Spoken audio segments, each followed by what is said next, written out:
We almost need to balance the room out. It's kind of like that small plane ride I took a few weeks ago. The guys came out, we got to balance the plane.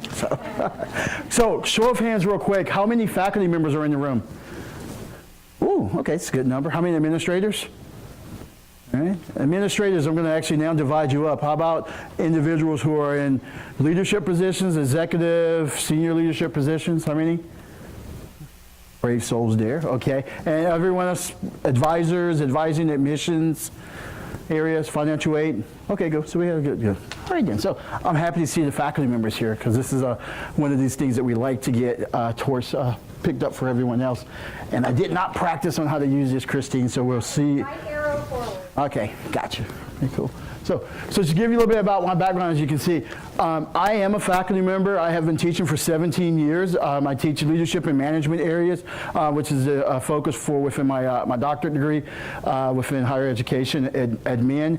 I am a convert, and I like to tell people that because when I became a young snot-nosed academic chair, I used to tell our dean of continuing ed, adult students are not different. They're the same as every other student, so the 17 and 18-year-olds I have in the classroom, they're the same. So someone gave me a weekend class to teach. I was the youngest person in the room out of 17 students. And so by the middle of the day, I was losing those students because my little song and dance and pony show I did with the other students didn't really work. So when I called Barb, who was the dean of continuing ed at the time, I told her I needed help. She came and helped me out. We sat down, she taught me, so I became that convert. And from that point, she moved me over into doing prior learning assessment, put me on a couple of workshops, and so at that point I just said, you know, I need to go out and start spreading the gospel. So that's kind of like what I've been doing. Over the last 7 years now, I've been with ACE for about 6 years as a faculty reviewer, so I've been the one on the reviews, on the review teams. I've actually led a few review teams, both corporate and military, and I've also been the one of the spokespersons for the faculty from ACE review teams, and so I've done a number of presentations at different institutions. So the goal here is to give you a little bit of overview of ACE. I know most of you guys probably say ACE, but the president of ACE does not like for us to be referred to as a hardware store, so I have to say ACE. If I do say ACE by mistake, do not turn me in. It's just a force of habit, but I'll probably hear you guys say it as well. So just to give you that overview there. We'll also talk about the military programs, talk about the review process that we go through, and I will give you some examples, but you're at one of the better examples. So if you're not from Central Texas College, this campus has done an excellent job in what they've done in mapping their curriculum to military curriculum. So you're at probably the right place to get some of this information. So within this, there are two actually programs within ACE. Most people know about our military side of the house. How many people are familiar with the credit or corporate side of the house? Okay, we have a few. That's good. Great. Because they do the same thing we do on the military side, and actually it's the same database of faculty members we use. Everything is coded by the CIP codes in the ACE database. So basically when something spins up, and I'm actually going to be going on a corporate review in a few weeks to New Jersey, but it's the same people the majority of the time that we have. We have a database, as you'll see later on, of a little bit over 900 faculty members, and so we're spin up based on those CIP codes and our availability, so whenever we need to go. Actually on Sunday night I'll be heading to Missouri to be at Fort Leonard Wood for a week-long military review as well. So two sides of the house that we do for our programs, and we also have transcript services, and those are, transcript services are normally used for the credit side of the house that we do. Major philosophy here for ACE, don't care when or where they've done it, is how those individuals have got this information, and then basically on the other side of it is how they demonstrate those related competencies that we're looking for, that we look at for within our classroom. As we get into talking about the academic review process for ACE, it's going to start to kick in really quick, especially for those faculty members, but anyone who has any academic experience, you're going to understand that, hey, this sounds like our curriculum review process. This sounds like how we review our our courses. This sounds like how we write and develop our courses, because this process was created by faculty members. ACE has been doing this since the 1940s. So there's a lot of experience, years of experience that have gone into this, and it's changed and it's grown as higher education has changed and grown as well. So we review all of the military branches. We do not pick at all when we do our military reviews. This is actually done by a contract that ACE has with the DoD. It is a 5-year contract. So once it's set up for 5 years, we run it, then it comes back, they spin it back up for another chance from there. The reason why, and I'm not dissing, because I did have one Coast Guard person say something about this one time, but I'm not dissing the Coast Guard, but the Coast Guard is actually under the Department of Homeland Security, which is why I put the black banner around them, when that, just to distinguish that. But we also still review Coast Guard courses as well through the Coast Guard Institute. Real quick, Air Force. Air Force has their own community college, as you guys know, so we normally do not review too many Air Force courses because they're already regionally accredited. But what we will do is, for those courses that do not fall under their regional accreditation, we will actually go back and review some of those courses. So normally in munitions, some cybersecurity, and also in under the weapons, munitions, weapons, and there's one other. Oh, I'm sorry, security. Security falls with under there, so we'll do that from that point. So here's just a quick glimpse of what happened last year with our review process. A lot of teams out there, a lot of work being done on a continuous basis, looking over the branches and so from that. The Army normally has the largest amount of reviews because they are the largest branch that we see. They kind of fell off the radar a little bit over the last 2 years. They went through some major reorganization, getting some people cleared out, those kind of things. So they kind of fell behind on some of their reviews, especially the occupation reviews. So hopefully we're picking that back up. We've done a number in the last few months. We have one actually next week as well, so that we'll kind of get there. But this is actually a total of all of the branches that we actually did, and that we've actually kind of reviewed with from there. So this may sound like a lot of hours being recommended. Really and truly isn't, because if you look at the number of courses most likely we reviewed and the amount of work that was done, that's just a small amount from that. So as you'll see later on in the presentation, everything does not get a credit recommendation as we go along from there. So what happens on this standpoint? What are we looking at? So many schools are, quote, I like to say, jumping on the bandwagon now, and a lot of schools are doing it because of the money that's out there. And I'm not going to read this word for word or so for you, but this is just to give you a glimpse of what's going on in the actual, on the military side of things, and why some schools are kind of now getting into it, and why others are actually, who are ahead of the game, are actually doing much better and faring better because they've started their processes out. But this is what's out here. And a lot of people don't think about the dependents. That's a huge amount of students and bodies on campuses that individuals can look at from there. One of the things that I've actually warned some organizations about, mostly colleges and stuff, is that, one, don't forget about the dependents, and two, that the same thing you do for your military students, you have to do for your civilian students as well, which is why I will continue to bring up about the corporate side of the house and looking at those as well. And we have a number of military people who are reservists, so they actually have full-time or part-time jobs, so they may have worked for Starbucks, they may have worked for McDonald's, they may have worked for Jiffy Lube in that sense. So there's a lot of ways that you can bundle both the civilian credit and the military credit at the same time. Again, I mentioned the two types of reviews that we do here, the corporate and the military side of things. Again, almost very similar on the process. We pretty much are guided within our process about the contract that I mentioned earlier, but we're guided by a certain number of things that have been set up in-house. And again, these are reviewed every so often. So anyone in, I'm sorry, I didn't even check, faculty members, anyone in the room ever served as an ACE reviewer? All right, so we're going to get that changed by the end of the day from there. So, but what we do is we do both the course and occupational reviews for the military. The next thing that we actually go through what we call is the content and review committee. So there is a committee that is set up that will actually review the credentials for faculty members when they go into the database. After that review is going, and if you make it to that next level, then you're actually kind of, quote, put in the database, and then from there, when a review team selection comes up, The list comes up, the CIP codes match up with what you have, with the courses that you've taught, and then basically, hopefully you are, your name comes up on that list to do that. And to give you an example, it does not happen immediately unless you are on one of those high needs courses. For me, I was in the database, I think for almost a year and a half, if not 2 years, before I got my first call up for a review. And I'm not on every review. Sometimes we send out a blanket email and say who's available, whatever else, and we look at that. We look at different things within the review team. We want to mix of 2-year, 4-year schools.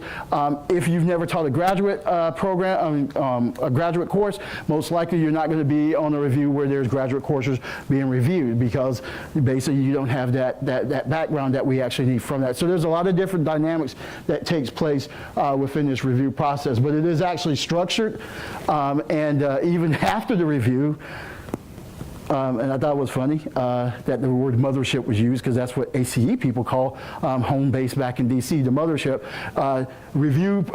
All review results go back to the mothership for internal review. And so that review is again in. So the reviewers are actually being reviewed later on from there. So as I mentioned, we have the Community College of Air Force. We have the other schools. Now, I know CTC has, I think you guys have MOUs set up with different service branches. Indicate College, I know, in Beverly, Massachusetts has that, and also St. Leo's College out of Florida has some things set up with Navy. So if an organization already has an MOU set up with a branch or even a schoolhouse, we will not touch those courses for review, because those individual schools are already regionally accredited. So we will not touch or re-review courses for an organization that is already regionally accredited. Only if it has a national or a program level accreditation review will we touch that from there. So, and we also look at different training courses as well. Some of those times, those training courses we can touch and we cannot touch. Those again will come in, and we ACE can actually say yay or nay if that actually takes place from within there. And then again, with the Coast Guard, the only thing we won't do with Coast Guard is those skill identifier courses that they actually have from that standpoint.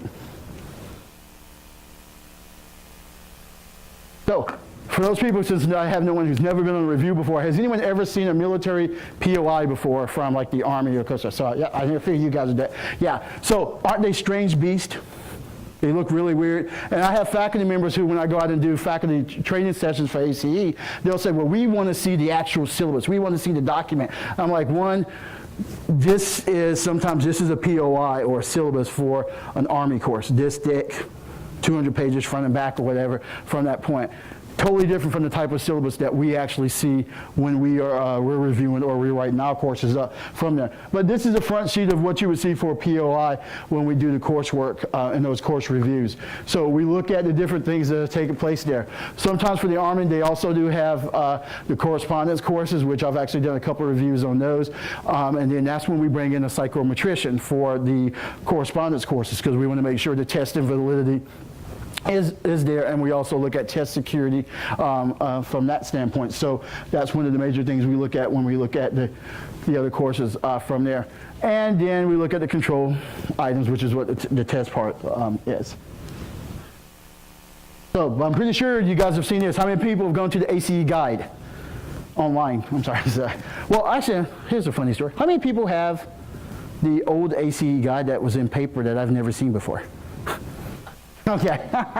All right, so you guys have aged and dating yourself on age on that one. So yeah, I've never actually seen those books that they used to mail out or anything else from that point, so I would be interested to see one from that one. But this actually replaces the old paper guide for the guide online. This is one of our exhibits here from that, and most likely, I think by next year, so 2017, those exhibits may be changing just a little bit as well. But this is one of our course exhibits that you'll see as they come up, or is this one of the, yeah. And one of the new things that we added last fall was, and this is coming from comments from the campuses, we actually added related competencies, because this allows campuses to actually make a better connection to those course, credit recommendations to actually the courses listed in the catalogs from that point. So again, show of hands, how many people have used the guide? Do those related competencies really work out, that new section there, when you guys are doing those reviews? Yep, works good. Yeah, and so hopefully with the new forms, because we've actually just finished testing out our new review forms, so all of our documents have changed. So the review I was on last month, and it was the first military review I had done since last summer, I was totally lost in the forms. I felt like a newbie who had to get someone to help me to create our review form, to work on our review forms, because it was just something totally different for me from that point. So again, we're always changing our formats and how we're doing things. The next is our occupational review. Occupational review is a little bit more tricky because we're not really looking at a formal course. We're actually looking at what people are doing on their job after their formal military education. So we come to this point and we actually have interviews. And sometimes doing our interviews is like pulling teeth sometimes, trying to get someone to explain what they do in their job. And there's nothing to say anything bad about the service members. It's the same thing. If I say, well, how did you get here this morning? Some people will tell me great detail from the point of waking up, which foot hit the floor first, whatever else, from the point to when you actually got here and sat down in the chair, where other people would say, well, I woke up this morning, got dressed, drove, and I got here. And you're like, you missed so many steps in between. So that's what our review process is like. So we have a panel of reviewers, and here you can see some, these are Marines actually, and I think that was at 29 Palms when we took that picture. So we get a panel of service members. We normally get 2 from each grade, and we actually interview them about their job. And we start from the lowest rank in the room, going all the way up to an E9. So if you guys, military veterans in the room, okay, so for you veterans in the room, you can actually imagine having an E2 or E3 in the room with an E9. Who probably does the most talking?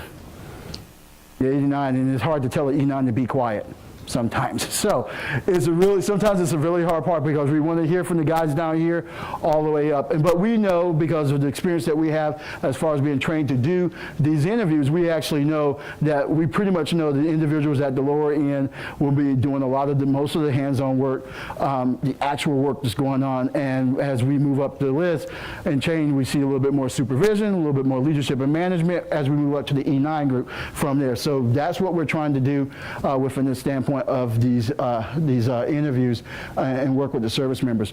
Once we actually get through all of the interviews with the service members and we've taken our notes and we've got as much as we could, then we pull out all of the technical manuals. We pull out their pretty much their job descriptions, so we pull out their MOS descriptors. We go through all of those items, and then from there we have to sit down and make a credit recommendation.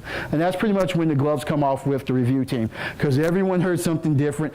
Everyone focused on something totally different because we are multidisciplinary. So I'm a soft skills person, the leadership and management.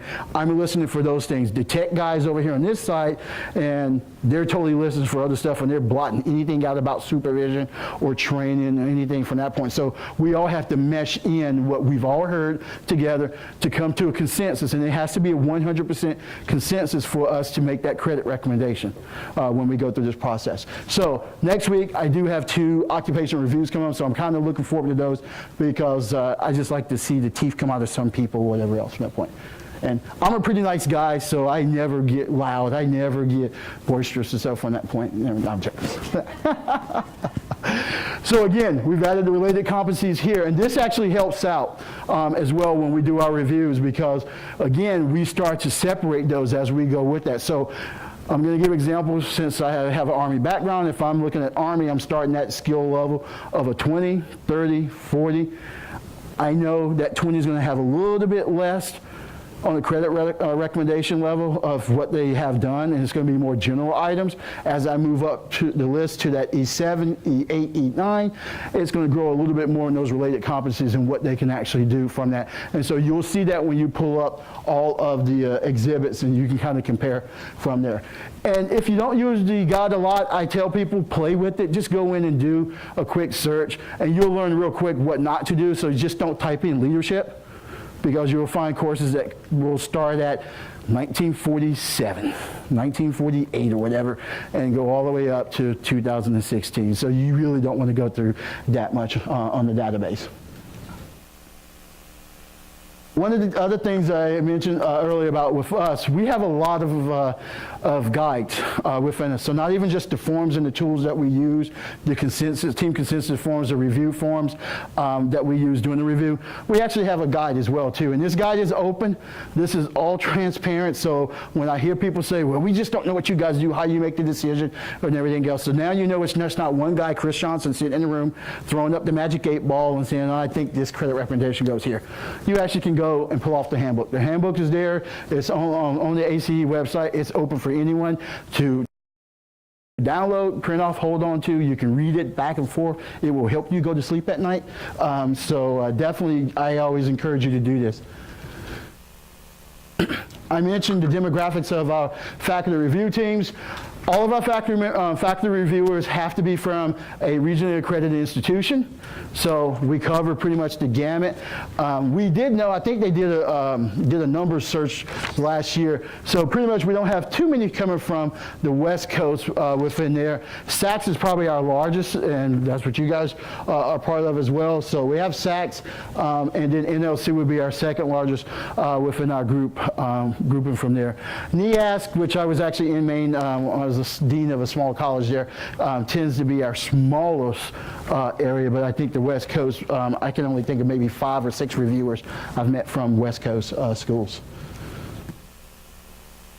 Items that we review during the process. This is actually at the Naval War College. This is Mike. Mike is a munitions expert out of Des Moines Community College system.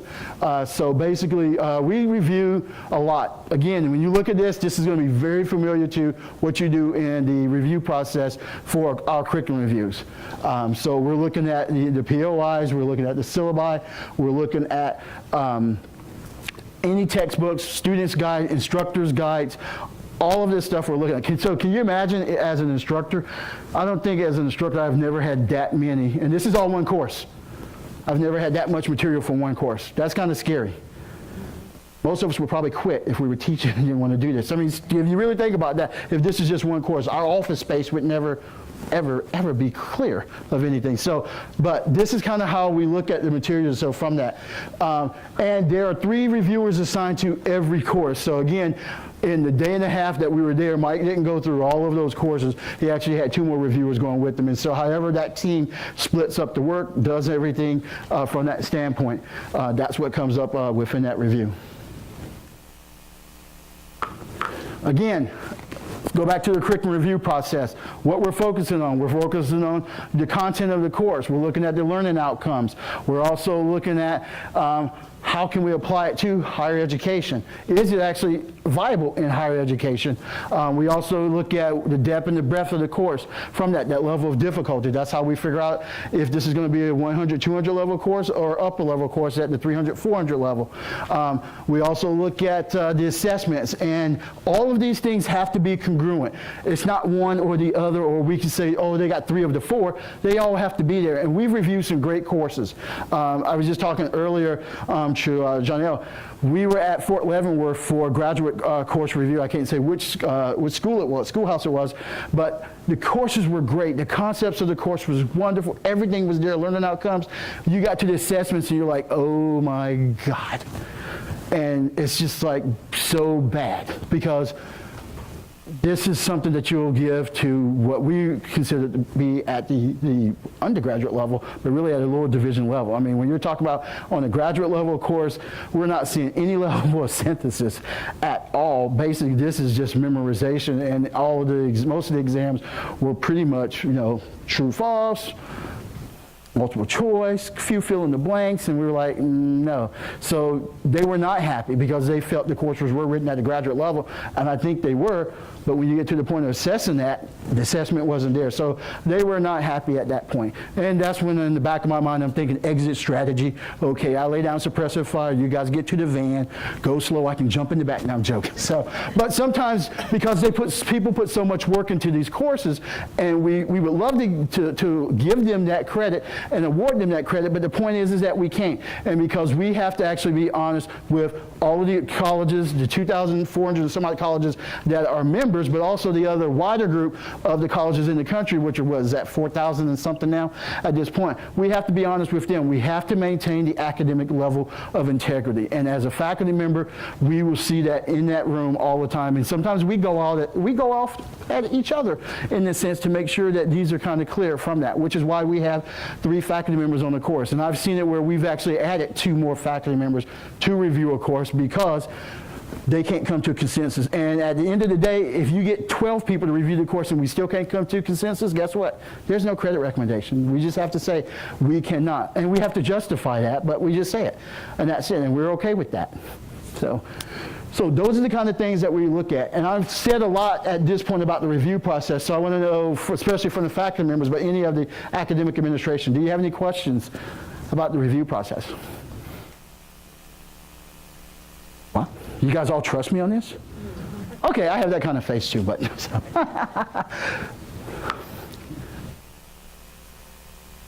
Key recommendations I've already mentioned, and if you've gone through the guide, you've seen this. We're starting at vocational, moving all the way up to the graduate level from there. One important fact I do like to let people know when we talk about these credit recommendations is that it does not matter the education level of the learner. So if I'm at the Naval War College and I'm working with officers who already have, some of them already have their bachelor's, most of them have their bachelor's, or all of them, maybe a few have their master's. If that course is written at an undergraduate level, they receive an undergraduate level credit recommendation.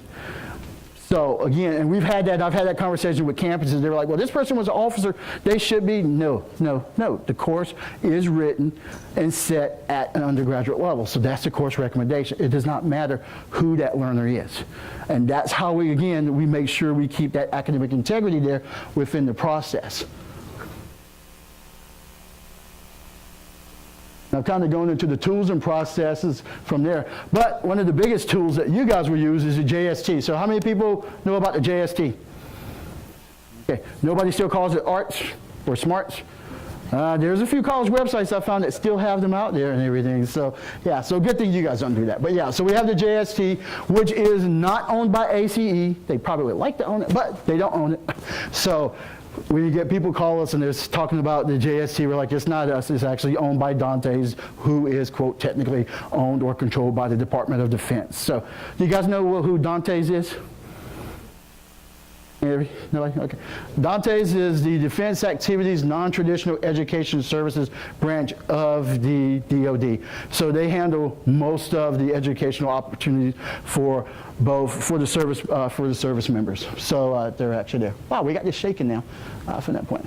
So there is this was a long process that ACE started, probably way before I even started working with ACE, but it came to fruition in the spring of 2013 or the summer of 2013, where they were actually able to get the majority of the service branches to move to one common, pretty much transcript that you see, military transcript from that. Air Force does not do too much with the JST. I think they're still one of the holdouts, and I think the Coast Guard was the very last holdout, true holdout from that point, but I think they're actually on board now as well. And I think most of it was not them just being stubborn or whatever, maybe the Air Force, but nuts. But it was really just the point for them to get all of their ducks in a row within their own system from there. And I always pick on the Air Force people. I'm sorry, I always do that. I know, Dr. Jackson, I shouldn't do that, but I do pick on the Air Force people a lot from there. So, but when I was in Yuma, I used to pick on the Marines all the time as well too, because they were right next door to me from that. So it's always the ones I want to pick on from there. So, okay, funny story. One time I actually, and this is after 3 or 4 years of being in Yuma, I walked out one day and I was dressed in olive pants and a khaki shirt, and my neighbor who was a Marine smiled. He says, "Hey, we finally got you to change over." So I had to go in the house and change clothes. No, my uncle was a Marine. We just didn't talk to him after that point. So this is the front page of the ACE military guide. As I was telling you I tell people to play with it. I go in here and play with it a lot just because I don't use it as much as the regular ACE people use it.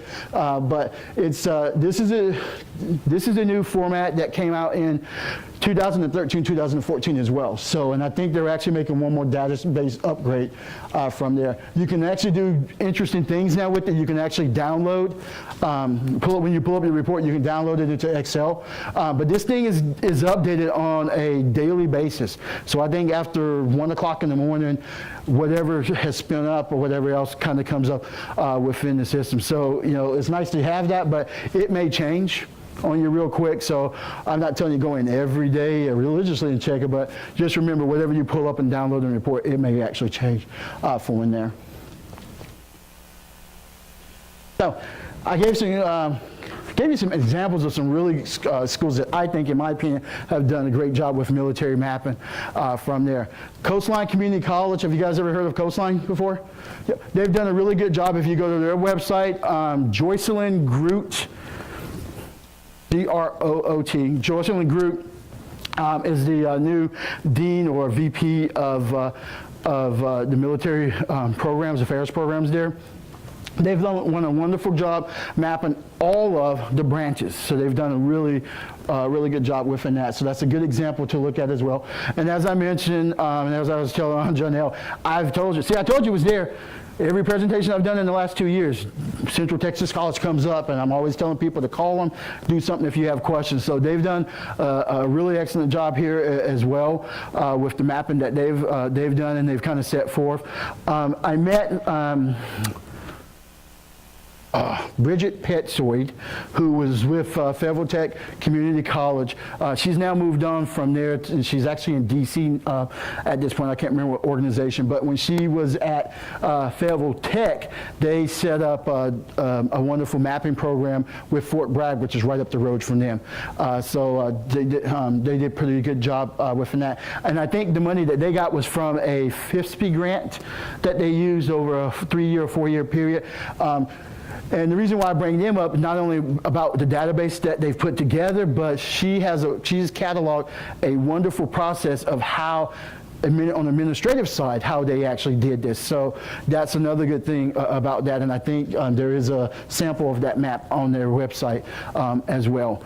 And then you have the multi-state collaborative that took place within the Midwestern states area. So Illinois, Michigan, Wisconsin, and I think there was one other state involved in that too. I can't remember. Yeah, so there was a multi-state collaborative that took place from there.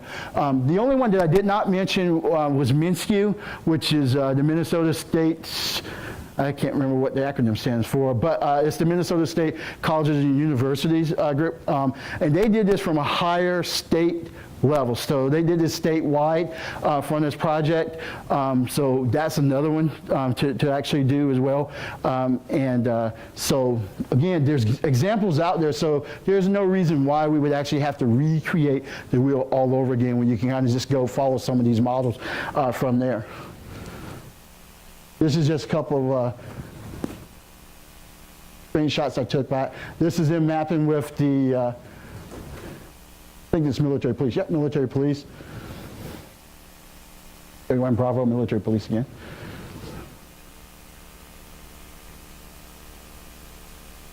Another one here.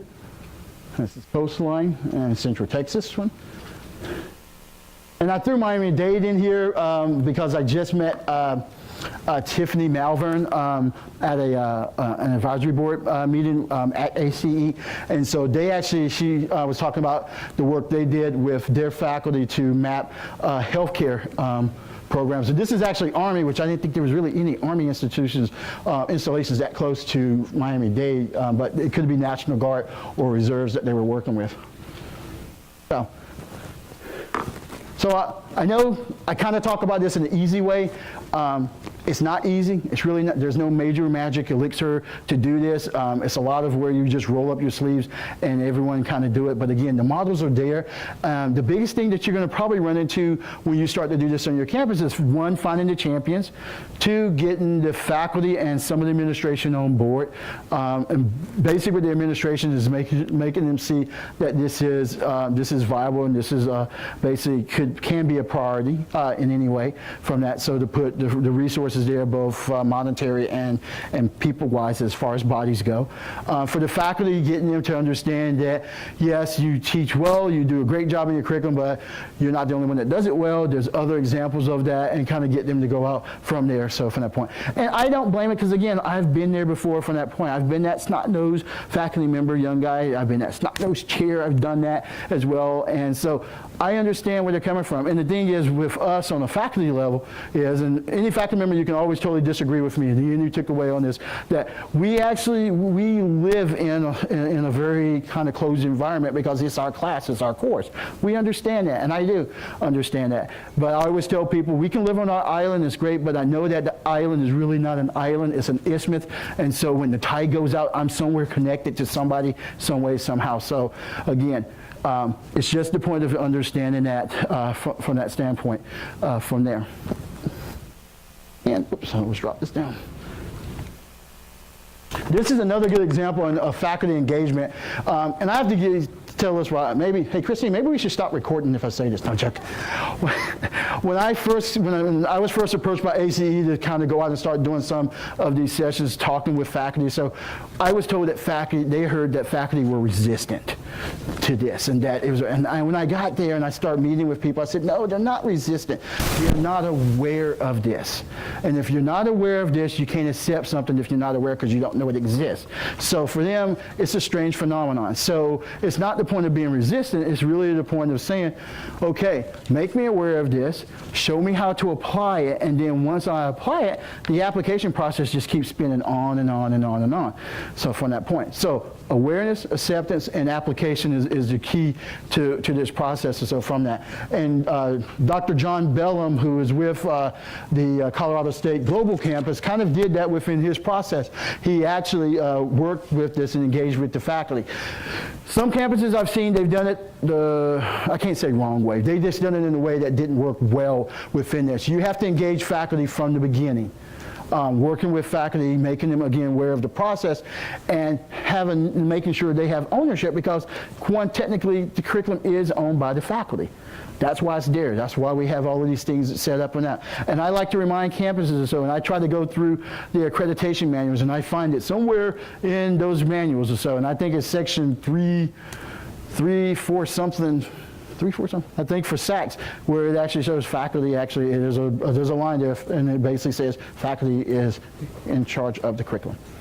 So it's there, it's written there, so then you have to respect that within the faculty when you start working with them. So engaging the faculty, doing things. One of the things that I've talked about with, like, I think it was the University of Wisconsin, Milwaukee, they tried this, and it was a failure the first year around because nobody used it, but they did not do it the right way. There were no active Army installations in Wisconsin. Why would you map your curriculum to an Army installation that's not there? So I was like, the easiest thing to get was Navy. You're right across from Great Lakes. You're right there from that point. But they actually did Army. So then what happens is the faculty come up, see, we told you nobody would do it. Which is right. They didn't have anything. But what they didn't do is they didn't think about all the National Guard and Army Reserve units they did have in the area, and they didn't focus on those. They were just looking at general Army installations. So if it's not there, it's not going to come to you from that. Who was it? Someone in Kansas, I think, did something with a Navy program. I'm like, how many Navy people do you get in Kansas? But it was just kind of one of those things from that. I know veterans show up anywhere. So find viable options, viable programs. What's around you, what's surrounding you that you can actually play on from there. And again, as Christine mentioned, there are these are the resources up. They're actually going to be on the slides and everything. So there are tons of resources out there. I actually was just emailing with someone from Starbucks yesterday who met someone through a mutual friend, and so I just sent her some of the same resources I've put in this presentation as well. They're out there. It's just kind of looking for them, having to find them from that. But again, the examples are out there. We just kind of have to look and do a search. And the internet's there, so all you have to do is type in prior learning assessment. Kale has done a great campaign over the last 3 years. I think Kale actually did a Texas campaign back in 2013, so they were all across the state from there. Pearson actually did a huge campaign, as well back in 2014. So you have a lot of large organizations that are out there doing this, so I know it's out there. The Gates Foundation has done this, Lumina has done this, FIPSI has done this. So for all of these organizations that are putting money and funding out there, they're collecting these resources, and these resources are on their site. So again, to go out and look for them and grab them, it's just at your fingertips. And I have to put in the plug for my corporate side of the house and everything. So these are some of the organizations that we, on the corporate side, we work with as well. So again, for those veterans or even their dependents who actually have experience working with some of these organizations, there's credits that may already be waiting for them if they've gone through some of the formalized training that we've seen, or taken some of the actual tests.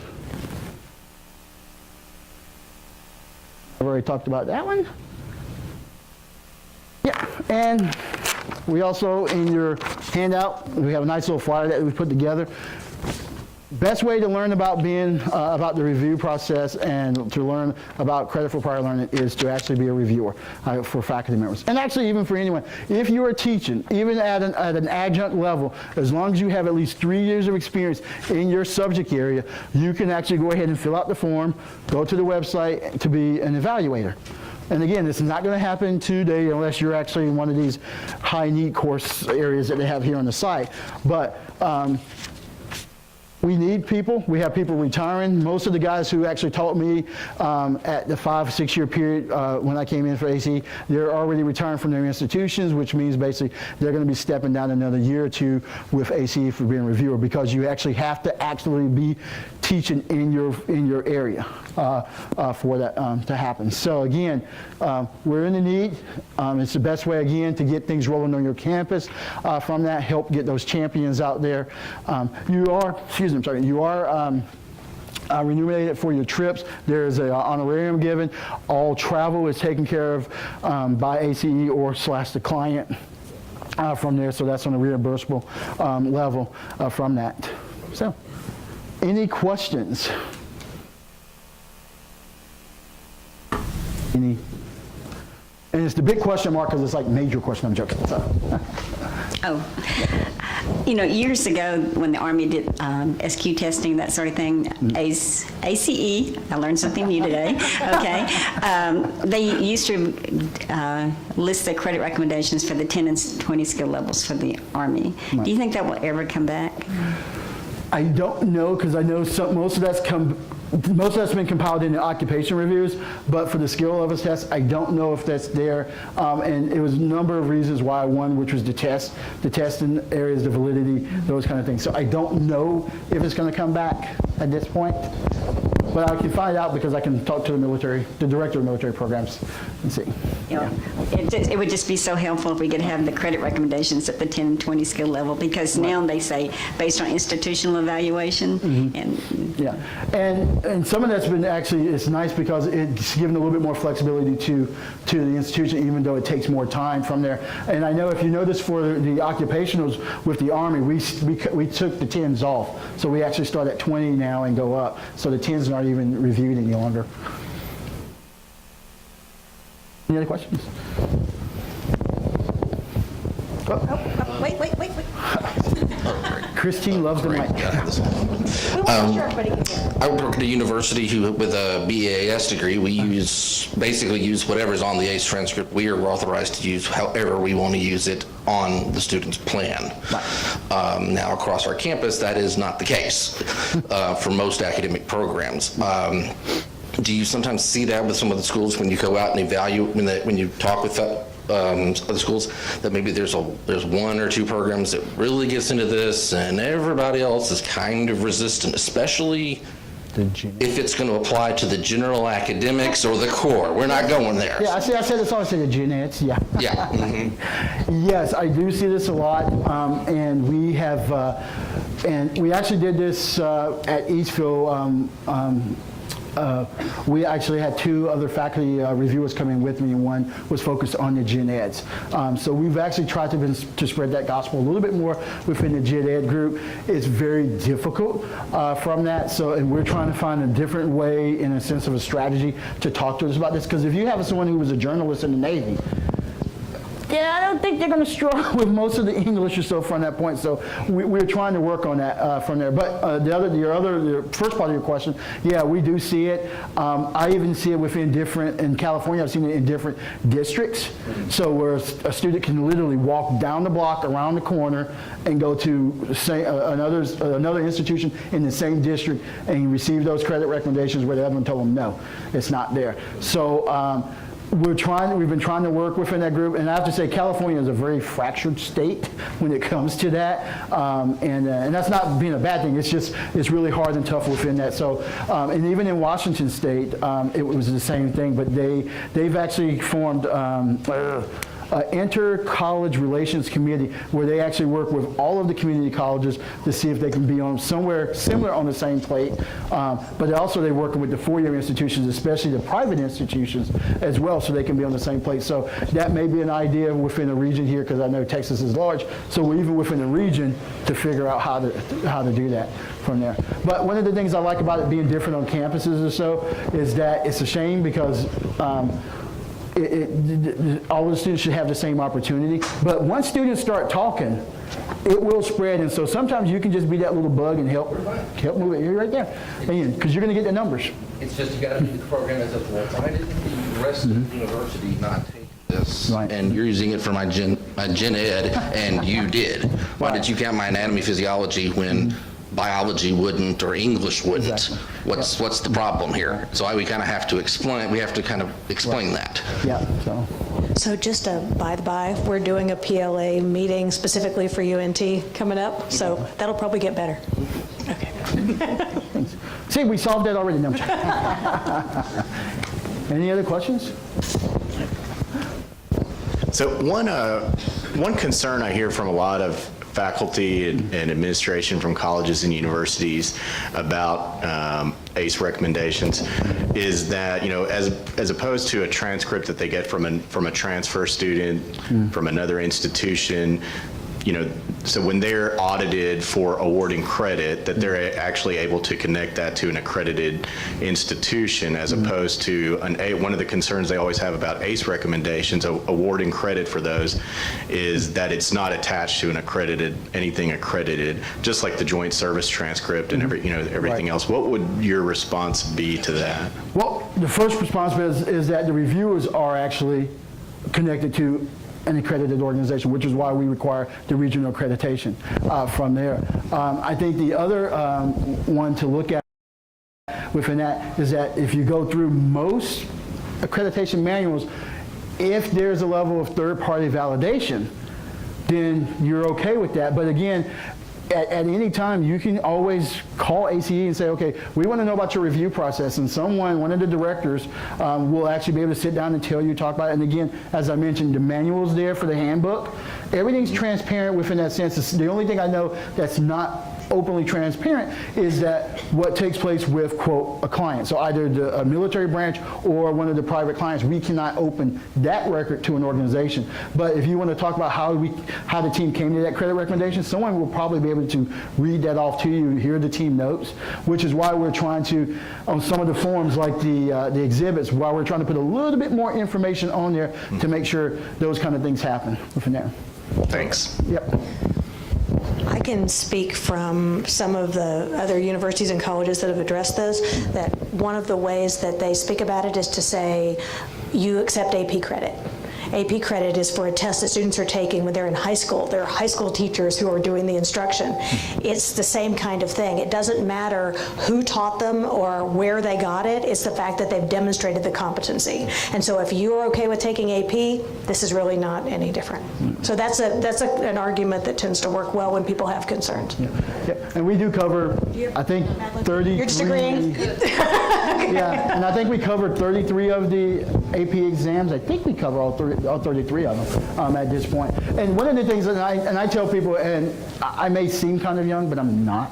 I'm at that point in my career with higher education where I've seen way too many legislative movements come into the classroom, and that bothers me in a sense. And so that was another reason why I chose to step up and do this, to especially talk to faculty members and academic administrators, because their states, Massachusetts, Florida, Oregon just passed theirs spring before last from this point. So there are decisions being made that's now coming out of the faculty hands. We're just told to do it, where we were not allowed to make that decision. So this is another reason for me just to make us aware of things, because I really don't want that to keep happening in a sense from there. Because, it was nice in Florida to a certain degree, because but and even in California, I think with their their legislation that came out last year, they're like going scrambling crazy right now to do what they were told to do 4 years ago. They're scrambling. They are. I mean, we've gotten so many phone calls as far as ACE goes. Like, can you send someone out here to do a presentation to the faculty? But when I heard about the presentation they did 3 years ago or 4 years ago, like the state senate or state faculty senate almost ran them out the room. So again, now we don't want it to be where it's a necessity for us to do it. We want to kind of do it as we can do it from there. So that's my one soapbox piece. I'm sorry, Christine, stuff that. But so I have a few more years towards retirement. I just want to have a nice retirement later on. Anything else? Yep, I'm coming.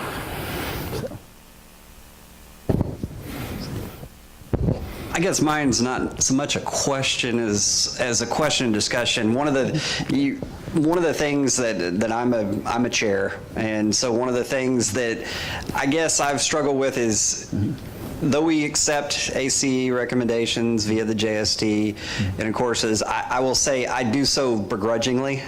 And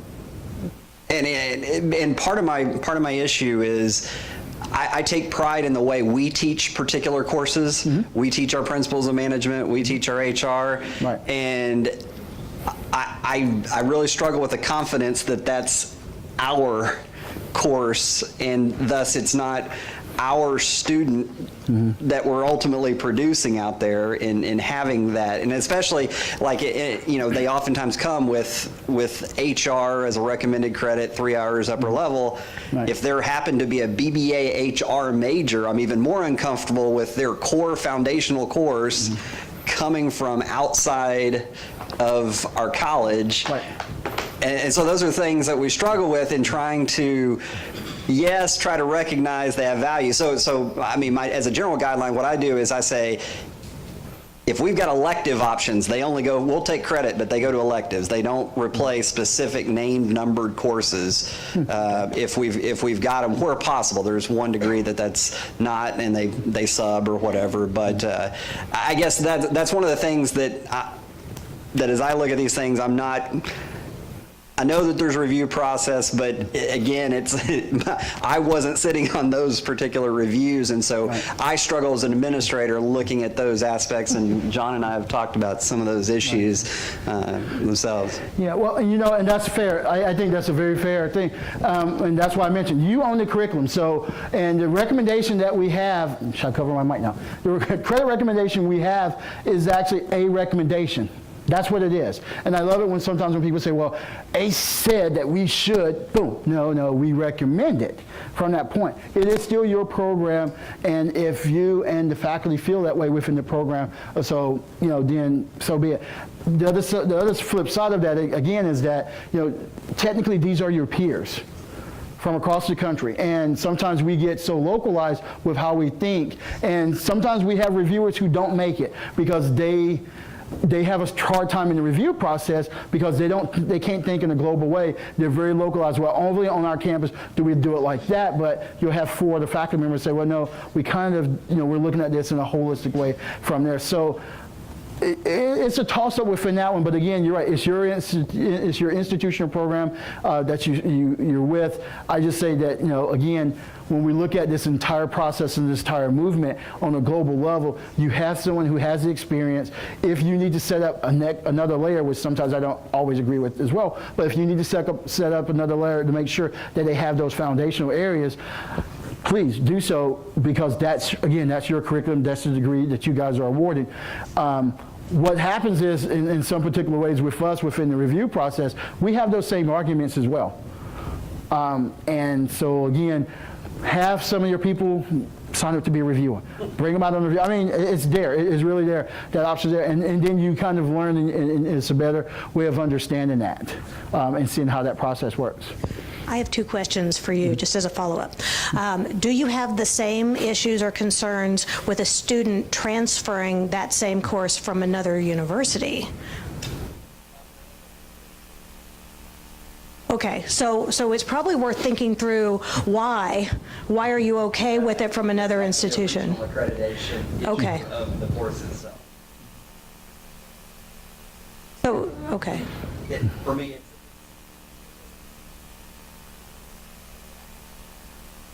Okay, so even though the evaluators are all from regionally accredited institutions, because it wasn't delivered at a regionally accredited institution, that's the concern? It's more about the delivery method? Okay. And my second question is, one of the things you can do to validate it, if you were to take the credit, is to track those students who earn credit in that way through subsequent courses in your program. And if they perform at the same level, perhaps that would build your confidence that the courses are providing them with what they need. Having served 30 years in the Army, I also was exposed to a number of things. Firstly, in the military, where soldiers are told what to do and how to do it. And very seldom does anybody want to answer the question, why?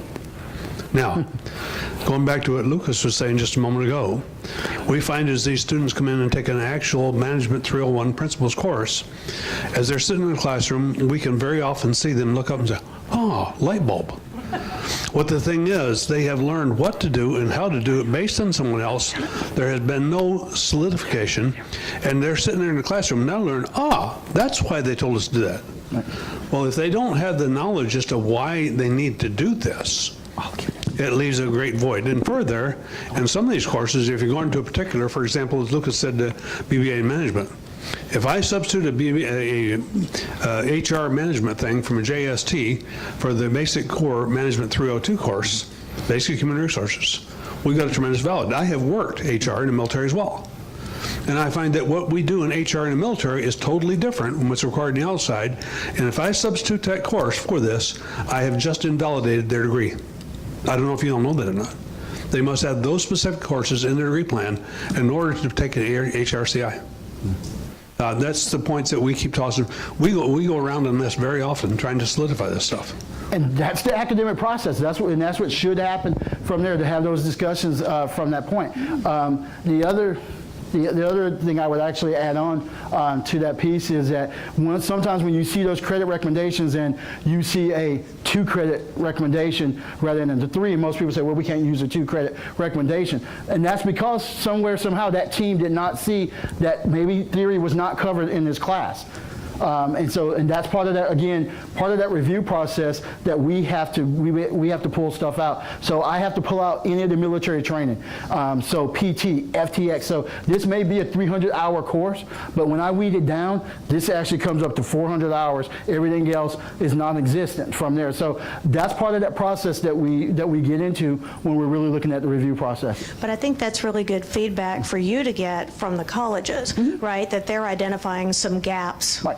Between what's being recommended and what they're seeing the students need in terms of the equivalency. Right. So it's, I guess if you wanted to talk a little bit about if a feedback loop like that exists formally, is there a way for colleges to come back to ACE and say, here's where we're seeing a misalignment? Right. Or here's where we'd make a recommendation. Yeah, yep, through our center website, which is actually, you can come to the center website here on the bottom. There is an email address, and I think there's also a comment section on the webpage for AC. I know the email address is there. So anytime there's a concern, they can actually go in and question. There's on here. There's also for the email address is actually particularly for military programs and for credit programs. So when a question comes up, and I can give you a quick example, and this lady, even on the other side of the table, when we get things like there's an organization, Straighterline, that ACE has allowed some credit recommendation come through. There has been some negative press about Straighterline as well, and some of it is just based on what the leadership has done and what the leadership has said about higher education institutions. We didn't get into all of those because we don't control that organization within that sense. We don't control the mindset of what this individual says. But when he goes to California and says that that you guys are dropping the ball in gen ed courses, you tick a lot of people off from that. And so of course there's going to be some negative press on that. But, yeah. I was just going to say that at my institution, we also had a very similar issue. And so for one of the courses, we did data on how successful the students were in the subsequent course, and that helped for that content area. But for programs that have their individual accreditation, I can understand the concern of wanting to know that the students are successful. And some of those instances where we may not just accept the ACE evaluation, we still use the recommendation as part of a portfolio assessment. So the student provides us with the ACE recommendation, the transcript, and along with some other items that can really demonstrate competency before credit is awarded. So it's a matter of applying that theory into practice and being able to show us they're capable of doing that. So there still is a way in which you could use a recommendation.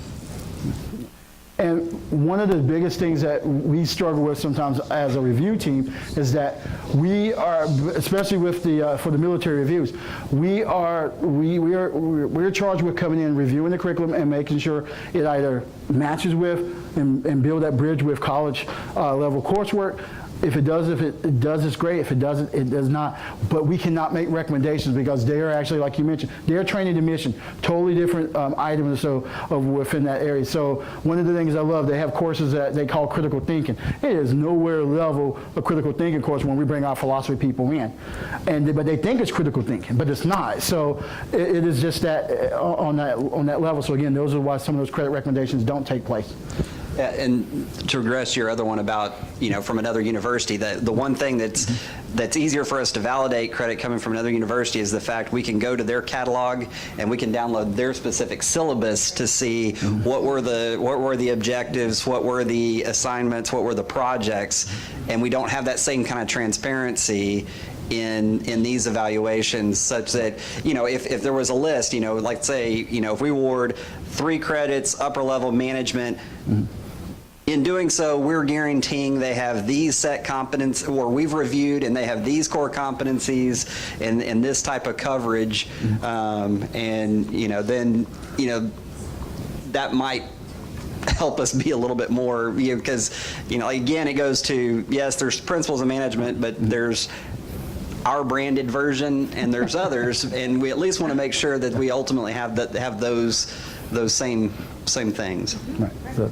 yeah. And this is where this document came from, right here. I mean, this is right, and this has come from the advice we've got from registrars, from some of the academic folks on the campuses. And again, it's always changing, it's always growing from there. I get that. I understand, and and I think I like when you say your version of principles of management, because I've been at the table and we talk about supervision, and I see supervision, and at my institution, it's a 4-year institution. Supervision is at the 300, 400 level. And so when I see supervision at the 200 level, and I'm sitting there going back and forth with this, and we're shaking our head like, no, no, no. And that's the same kind of concepts we come up with within those discussions on a review level.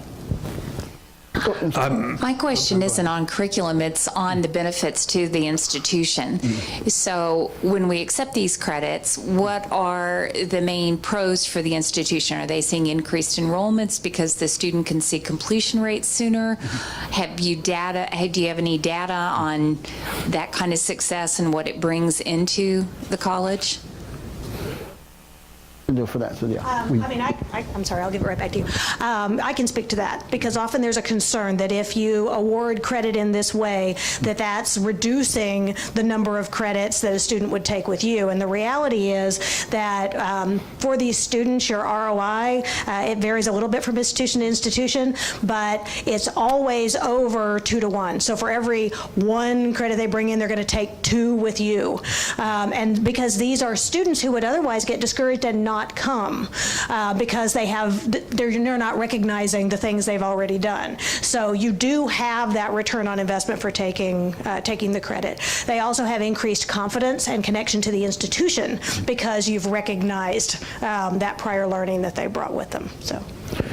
And one of the biggest things I like to see in the classroom is, and I saw this at Endicott when I actually taught there on the weekends, with the professional studies program, those students who came in with that work experience, the class conversations were much more lively. I mean, and it wasn't just a point from my standpoint to talk about that with the students. I have people who are actually in the job working and mixing them with those students who don't have that level of experience and having those. And these are not just the military people as well. These are the people who are coming in just anywhere who already have those experiences. So bringing those students into the classroom makes it a lot more dynamic. And for me, I think I become a better faculty member because there's no more just lecture, blah, blah, blah. This is really an active going classroom when they get in from day 1 to 7. And I've done some creative things within our classes, and for me to be, and sometimes be kind of creative, break up that traditional spot, it's kind of tough. But, even the point of me taking my leadership class out and saying, you know what, you guys are going to a ropes course this weekend, and now you're going to show me these leadership skills.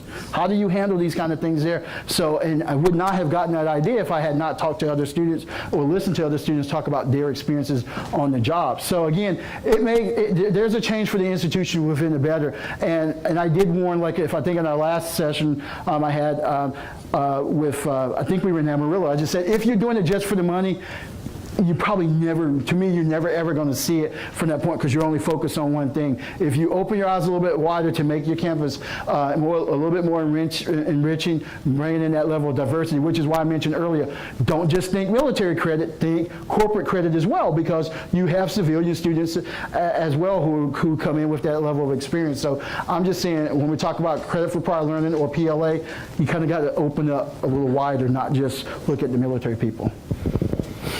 I've been at this for a long time, and I don't want to tell you how long it might date me. But Lucas and I've been working on this a good number of years, and I've been working on it since even before Lucas came here. Over the years, what I have found, we had a number of our folks who were handling, there's only 2 of us that do the Bachelor replans right now in our department. We do them all. But we found a lot of folks, what they were doing is they were substituting a junior college principles of management course for the management principles at baccalaureate, the marketing and all this good stuff for the upper level, substitute. And it could be done, authorized by the handbook at that time. But we were finding, I've taught the capstone since 2000, or I'm sorry, 2001. I'm sure most of you are familiar with business strategy. And over the years, what we found is those folks who are getting exceptions, substituting junior college courses for those upper level principles courses, and those who are, in fact, who are getting credit from JST for the principles courses. I've kept track of this throughout. The preponderance of those who got credit for those from JST or substituting junior college, 88% of them were failing in business strategy. I find that's pretty significant. Yeah. And so we have pushed it out. Yeah, I would love to see that data. And that's good there. And when you said that, I made a face because I've never known to ratchet up, only down. So that's a little kind of off to me from that point, but I don't know the whole setup. Going back to the question about how this benefits campuses, that the Hispanic population here in Texas is growing pretty drastically, and Hispanics though have one of the lowest graduation rates. But there's a really good article by Kale a couple of years ago, I think in 2014, that said that Latino students are actually 2.5 times more likely to graduate if you award any kind of PLA credit. And a lot of that has to do with sort of reluctance to take on student debt, things like that. But that is a definite benefit to schools. I mean, if you can increase graduation rates, especially among a growing population of students, that's a huge selling point for any school. And of course, that affects most of the people in the room here, I think. So. Right. Yeah, yeah, and actually the lady Tiffany Malvin, who I mentioned from Miami-Dade College, she also brought that up as well. That study that was done by Kale on there. Something that I wanted to talk to kind of piggyback off of what he was saying about benefits to the campus. When we roll out our pilot program at TCC South Campus with PLA, we're looking at our CTE courses specifically to roll that out. And we have a number of applicants, former military and civilian, who have worked in areas like HVAC, welding, automotive for years and years under apprenticeship programs. You know, dad owned the company, et cetera, et cetera. When we sat down and talked about how we would pilot this, one of the benefits to the campus that came up is if we've got a guy sitting in class who can teach that class, and we use this project to roll this person through the program, we may ultimately come out with an instructor that we very badly need in some of these programs. Wow, never thought about So that was something that we looked at as a benefit besides graduation rates and filling classes and being able to expand it. They want us to grow so many of these programs. We don't have enough faculty to continue that growth. We may come out with that at the end of this if we expand through using PLA. No, that's another way. Pipeline, that's good. Great, cool. That's a good idea.